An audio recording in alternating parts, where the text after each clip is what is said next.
Di dunia dengan tatanan baru, sebagian manusia membangkitkan kemampuan superhuman yang dikenal dengan player. Mereka bertarung untuk menaklukkan tower yang tiba-tiba muncul. Aku adalah player level 1 terkuat di dunia. Video ini merupakan kelanjutan cerita dari part sebelumnya. Di cerita sebelumnya, Kim Gi-gyu berhasil menyelamatkan Seokwo dengan cara mengambil Faimon Legacy dalam wadah Seokwo. Setelah itu Gi-gyu memutuskan untuk menantang lantai 50. Di sisi lain sekelompok player hendak merencanakan sesuatu untuk Gi-gyu. Di lantai 50, Gi-gyu teringat kembali perkataan Demon King. Kau masih belum pantas mendengar ini. Aku akan memberitahumu setelah kau lulus tes di lantai 50. Gi-gyu juga teringat perkataan si nenek. Kau belum menyelesaikan lantai 50, bukan? Maaf, tapi aku tidak bisa memberitahumu mengenai itu saat ini.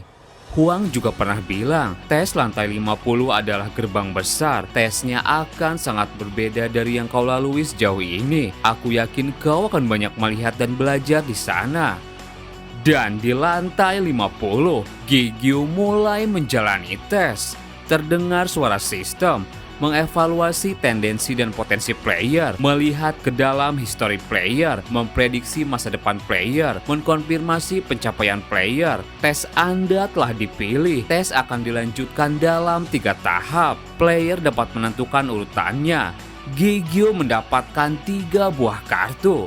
Gi-gyu heran, ada 3 kartu, hitam, emas, dan abu-abu. Aku punya tebakan bagus tentang apa itu. Hitam kemungkinan tes yang berhubungan dengan Rui, emas berhubungan dengan L, dan kartu abu-abu.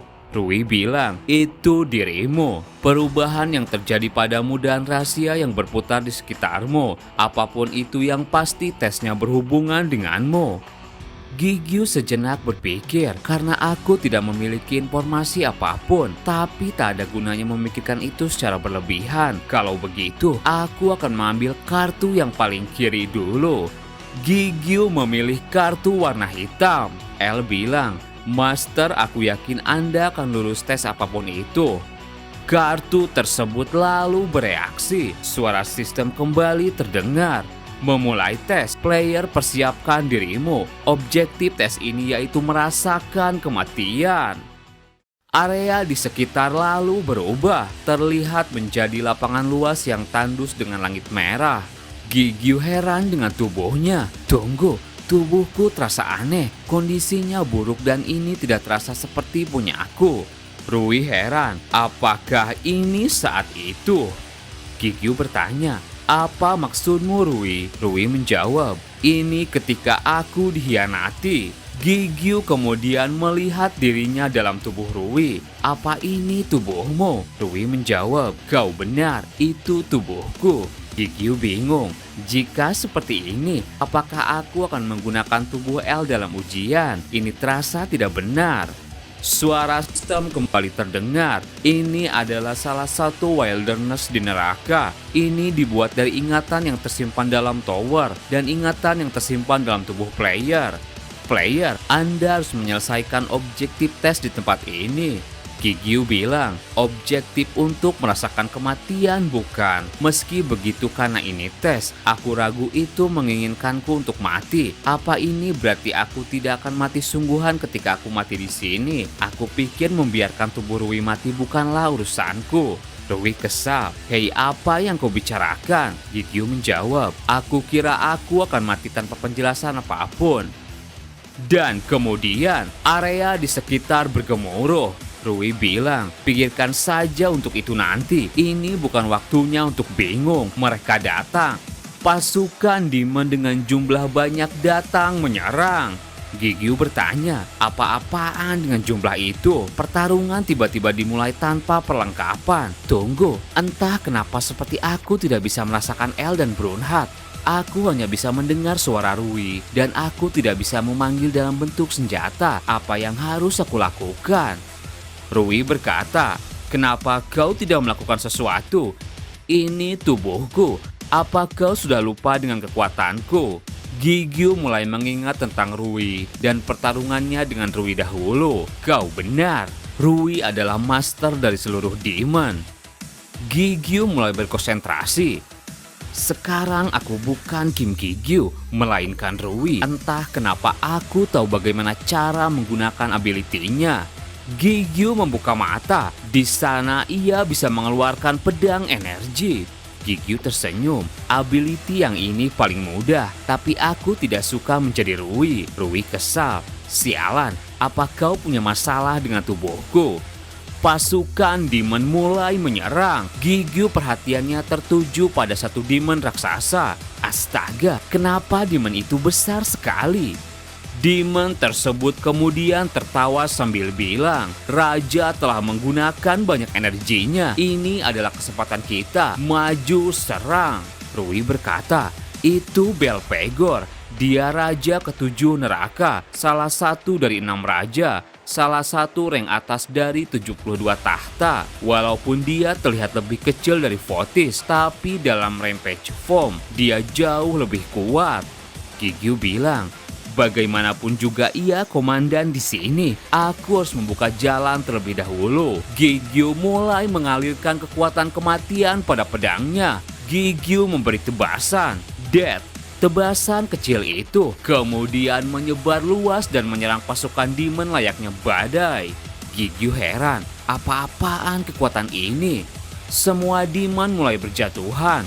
Belphegor heran, tidak mungkin. Aku tidak percaya dia masih punya banyak kekuatan tersisa. Dia seharusnya berada di ambang kematian setelah serangan raja ke-6. Di sana Gigyu berhasil mengalahkan semua demon dan hanya menyisakan Belphegor. Gigyu bingung sendiri, apa yang terjadi barusan? Rui berkata, "Ingat perasaan saat ini arti sesungguhnya mengendalikan kematian." Kemudian diperlihatkan sedikit masa lalu Rui. Suatu hari, seseorang yang tidak dikenal muncul di tanah neraka. Ada banyak demon yang tak terhitung di neraka. Orang tak kenal masuk. Tanah neraka yang kacau adalah suatu hal yang biasa. Sampai dia mulai memakan bangsanya, lalu naik ke puncak neraka. Dia adalah Lucifer. Belphegor teriak, "Lucifer!" Kemudian ia melompat. Gigyu heran, dia melompat dengan tubuh seperti itu. Belphegor siap memberi pukulan, dan kemudian tangannya berubah menjadi senjata. Belphegor siap memberi hantaman. Sebuah ledakan terjadi. Gigyu berhasil menghindar. Gigyu bertanya, "Rui, namamu adalah Lucifer, bukan?" Rui menjawab, "Itu adalah nama yang sudah lama kulupakan. Saat ini aku adalah Rui." Gigyu tersenyum, "Kau benar, kau hanya kau." Gigyu siap memberi tebasan. Belphegor lalu menengok, tapi tebasan cepat Gigyu sudah mendarat di tubuh Belphegor. Tapi kemudian sebuah barrier pelindung berhasil menyelamatkan Belphegor. Belphegor dalam hatinya heran, tidak masuk akal untuk berpikir bahwa perisai yang kuterima dari mereka telah retak. Gigyu berkata, "Hei Belphegor, Rui menyuruhku memberitahumu ini. Dia bilang hari di mana aku kembali ke neraka. Setiap makhluk yang berhubungan denganmu akan dimusnahkan. Aku akan melahap seluruh keluargamu." Belphegor sontak heran karena di sana Gigyu berubah ke bentuk demon yang hampir sempurna. Terlihat 2 tanduk dan sayap di punggungnya. Gigyu berkata, "Sembah nama sang raja." Mereka mulai bertarung. Keduanya beradu serangan dengan sengit. Tebasan Gigyu bisa ditangkis oleh Belphegor. Dengan barriernya Belphegor bisa bertahan. Belphegor bingung apa yang terjadi sebenarnya. Dengan tubuh itu Lucifer pasti sudah hancur. Tapi bagaimana bisa seiring berjalannya waktu dia menjadi semakin kuat? Gigyu kembali menyerang. Rui bilang, "Bagus, perlahan kamu mulai terbiasa. Jangan lupakan perasaan ini." Gigyu sejenak berpikir, sepertinya aku mengerti isi dari trial ini. Trial yang menyuruhku untuk mengalami kematian. Ini tidak persis seperti yang ditulis teks. Pada akhirnya apa yang diperlukan dalam trialnya adalah sepenuhnya menangani kematian dengan tubuh Rui. Dan di sana, Gigyu mengumpulkan energi kegelapan di atas tubuhnya. Rui berkata, sungguh mengejutkan, otakmu bekerja dengan baik. Apa ini berkat tubuhku? Energi kegelapan yang tersebar, kemudian membentuk sebuah pedang. Gigyu memberikan serangan itu. Belphegor panik. Tidak mungkin, ini pasti hanya ilusi. Bahkan jika dia selamat, dia berada di level yang berbeda. Serangan itu mengenai Belphegor. Sebuah ledakan terjadi. Belphegor masih bisa menahan serangan tersebut dengan barriernya. Belphegor tertawa. Lihatlah, kau tidak bisa mengalahkanku. Apa itu yang terbaik yang bisa kau lakukan, Lucifer? Kau bahkan tidak berhasil menggores barrierku. Kau sungguh menyanyiakan titel Monarch of Hell. Serangan sebesar itu tidak menghasilkan apa-apa. Apa keenam raja seperti itu? Rui bilang, barrier itu adalah perisai yang diberikan oleh seorang ruler master. Gigyu sejenak teringat dengan perkataan Presiden Asosiasi, pendiri dan ruler menara. Pada satu titik mereka adalah penguasa dunia ini. Rui bilang lagi, mereka meminjam kekuatan Belphegor saat ini. Meskipun dia memang kokoh, dia awalnya tidak memiliki kemampuan perisai sebesar itu. Gigyu menjawab, aku mengerti sekarang. Kalau begitu kita tak punya pilihan. Gigyu kemudian meningkatkan kekuatannya. Aku hanya cukup menghancurkan itu, bukan? Gigyu kembali mengumpulkan energi kegelapan. Dan kali ini, Gigyu membentuk banyak pedang. Rui berkata, Master, kau tidak memerlukan trik murahan apapun. Kematian adalah kekuatan semacam itu. Banyak pedang siap menghantam Belphegor. Serangan itu kemudian dilancarkan. Sebuah ledakan dahsyat terjadi. Beberapa waktu berlalu, serangan Gigyu menghasilkan sebuah lubang yang besar. Gigyu bilang, aku tahu dia mendapatkan bantuan dari ruler, tapi dia sungguh tangguh. Bahkan butuh 1 minggu untuk menembus perisainya. Belphegor tubuhnya kini terbenam ke tanah. Belphegor ketakutan. Tolong selamatkan aku, Lucifer. Rui mulai bercerita. Ngomong-ngomong, Belphegor adalah yang terlemah dari 6 raja. Kau bisa mengalahkannya karena tower yang dibuat ini adalah palsu. Belphegor di sini bukan seperti aslinya. Gigyu sejenak berpikir, walaupun kekuatan Rui itu luar biasa, Belphegor tidak menerimanya begitu saja. Dia menangkis Death beberapa kali dan bahkan dengan cepat menghindari dengan tubuh seperti itu. Dan juga hampir saja ketika muncul serangan balasan tak terduga jika dia bertarung dengan tubuh aslinya. Bahkan jika aku berasumsi dia tidak diberikan ability, aku tidak bisa membayangkan skenario aku bisa mengalahkannya. Rui bilang, hei cepatlah, lupakan pikiran tidak penting itu, cepat selesaikan ini dulu. Gigyu siap menghabisi Belphegor. Gigyu berkata, Belphegor, Rui ingin aku memberitahumu ini.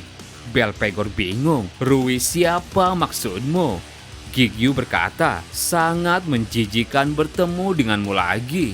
Gigyu mengalirkan pedangnya dengan kekuatan Death. Dia akan senang jika kalian tidak pernah bertemu lagi.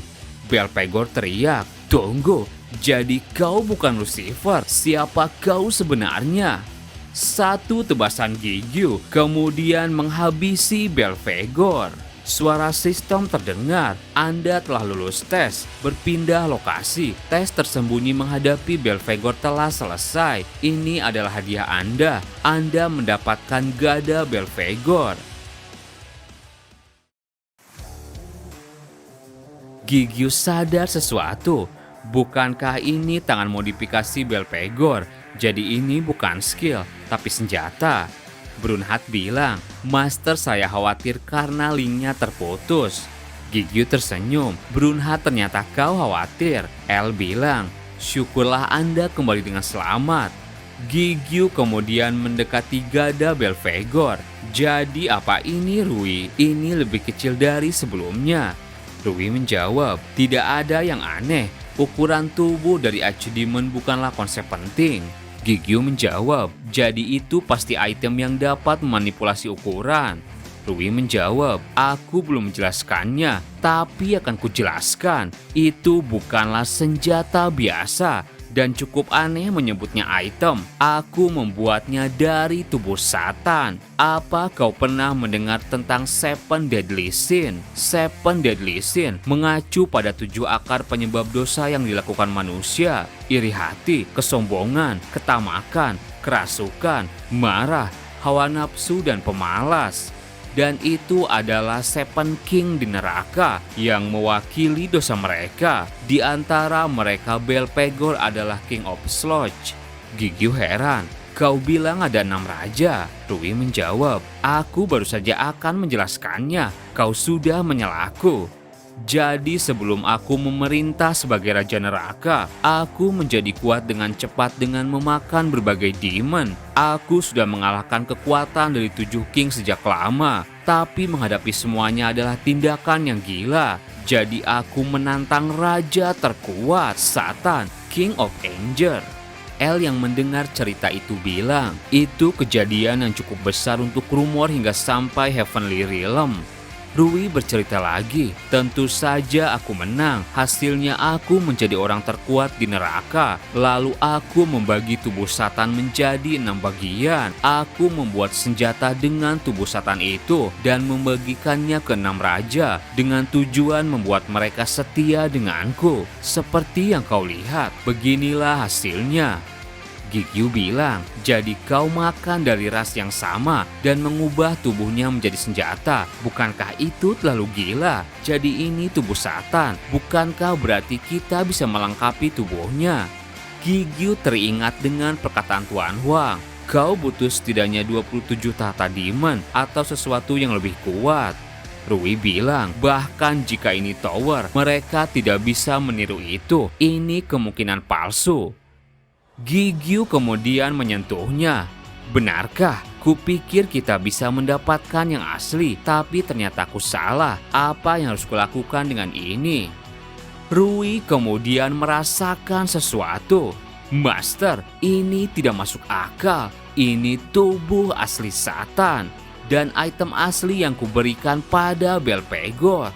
Gigyu sontak heran. Apa yang kau bilang? Bukankah tidak mungkin untuk menirunya? Rui bilang, itu artinya ada 2 skenario. Entah Belphegor mati atau dia menemukan senjata yang lebih kuat dan cukup untuk membuang ini. Gigyu bilang, tunggu, jadi Belphegor masih hidup. Dia tidak mati di tanganmu saat insiden itu. Kau juga bilang dia berkhianat, jadi apa maksudnya? Rui menjawab, sebelumnya aku bilang mana mungkin aku kalah dengan orang seperti Belphegor. Jika kau butuh 1 minggu untuk mengalahkannya, aku bisa sekejap mengalahkannya. Tapi ketika aku akan membunuhnya, ruler muncul dan menyegelku. Tunggu Master, aku bisa merasakan suatu ingatan ketika aku disegel. Ruler yang menyegelku adalah salah satu dari Archangel dari Heavenly Realm dan dia memiliki wajah manusia bernama Michael. Kemudian setelah itu, Gigyu membuka gate Brunhat dan menyimpan senjata Belphegor. Huang bilang, aku tidak menyangka kau begitu cepat mendapatkannya. Aku pasti akan menyiapkan secepat mungkin sebelum kau kembali. Sampai jumpa setelah tes. Gigyu kembali kepikiran perkataan Rui tentang Michael. Dia salah satu Archangel juga. Apa Michael seorang ruler? Apa artinya dia Archangel dari surga? Rui bilang, sulit untuk membuat kesimpulan hanya karena mereka mirip. Tapi aku tidak bisa mengatakan mereka tidak berhubungan. Karena orang itu memang terlihat punya kekuatan malaikat. Gigyu bilang, apa kau tahu tentang ini, El? El menjawab, maaf aku tidak tahu. Aku yakin aku ingat sesuatu saat itu. Tapi anehnya, aku tak ingat apapun tentang dia dan namaku. Rasanya seperti ada ruang kosong dalam memori itu. Rui juga heran. Kalau dipikir-pikir juga, ini cukup aneh. Surga dan neraka sudah lama berperang. Jadi tak mungkin aku tak tahu apapun tentang ruler dari surga. Artinya aku juga punya kekosongan dalam memoriku. Gigyu berkata, kalau begitu mungkin misteri itu akan terungkap di trial selanjutnya. Gigyu kemudian memilih kartu emas. Area di sekitar bereaksi. Terdengar suara sistem. Trial Anda akan dimulai sekarang. Mohon persiapkan diri Anda. Mengatur lokasi trial berdasarkan data L. Terima kasih buat teman-teman yang udah nonton video ini sampai habis. Mohon maaf jika ada salah. Admin pamit dan sampai jumpa di video berikutnya.